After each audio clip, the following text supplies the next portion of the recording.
Hello, Maranacookies! It's everyone's favorite time of year, course registration.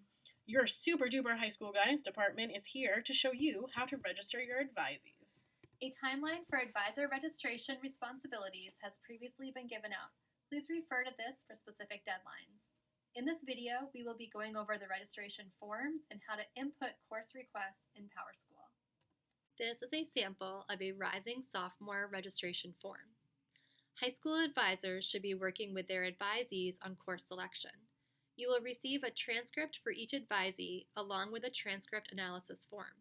You can use these documents to determine whether or not your advisee is on track for graduation and to talk about which classes they should be signing up for. If a high school student wants to switch course levels, for example, move from college prep to honors, they need their current subject teacher to initial in the box to the right of the course.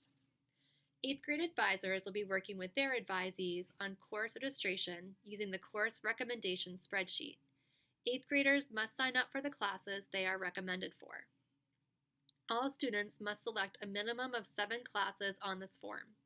Some grade levels have specific required classes, and we will note it on the form. On this registration form, it says sophomores are automatically signed up for health and PE. This means that you do not need to sign them up for these classes. And these classes also count towards the 7 total classes that they need to sign up for. Once you have completed the registration form with your advisees, we recommend that you make a photocopy of it. This way you have a record of the classes they chose in case they lose their copy. Students need to take this form home, share it with their parents, and have a parent sign it for approval. We have a box on the form for the parent's signature and for parents to note any questions or concerns they might have. When your advisee brings this form back to you, you will need to input their course selection into PowerSchool. Kim will be going over this in just a minute. We have created our registration form to match the course registration screen on PowerSchool. Once you have entered the student course selection into PowerSchool and you have no issues, please sign off on the advisor use box that this student is registered for their classes. There may be cases in which you have an issue and guidance will need to resolve it. An example is if you have an advisee who is taking a higher level math course and this class is not an option on the registration screen.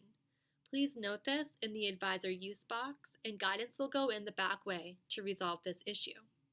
After you have registered your advisees online, please make sure that you return the registration forms to guidance.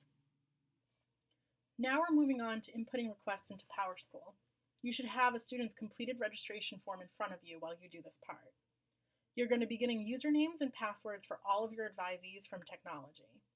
You'll start by logging on to the student portal of PowerSchool for each of your advisees. Once you've logged on, you will navigate to the course registration tab on the left-hand side, down here.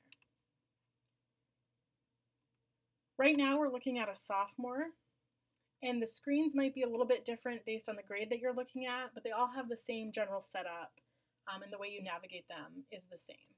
So looking at this sophomore, the first thing you're going to notice is that PE 10 and Health are already listed as courses that they're enrolled in, and there's a green checkbox over here on the right.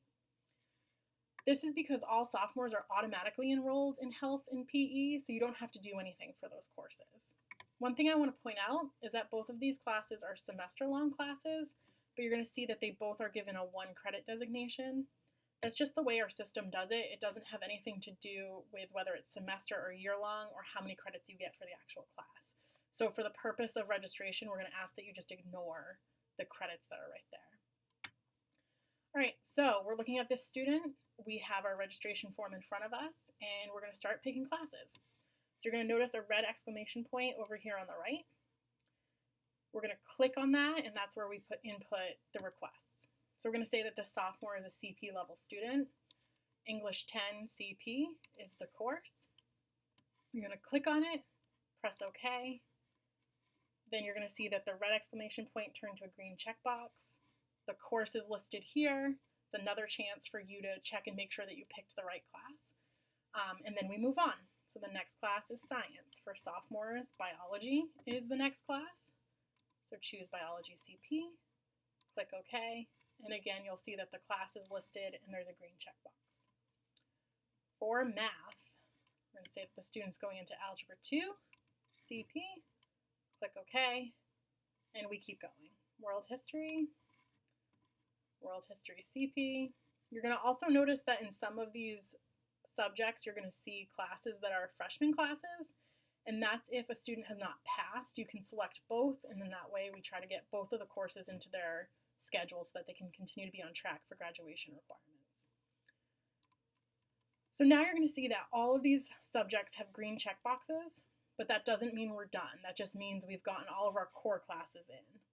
Now you pick the electives that the student has signed up for. So let's say the student doesn't want a foreign language, so we're just going to ignore that part. And for electives, they requested to be part of concert band. So we click concert band. Here I want to point out that if there are a lot of options within a subject, there might be multiple pages down here. So you just click next and you can see the other classes listed. So if you don't see what you're looking for, it might be because it's on another page. We're also going to say that this student is looking for robotics. Again, here's the second page. Click OK. And now we've selected everything that's on the registration form. We're going to double check to make sure we didn't miss anything. And then I'm on a preview screen, so you can't see it here, but once you're in a student, there will be a submit box down here.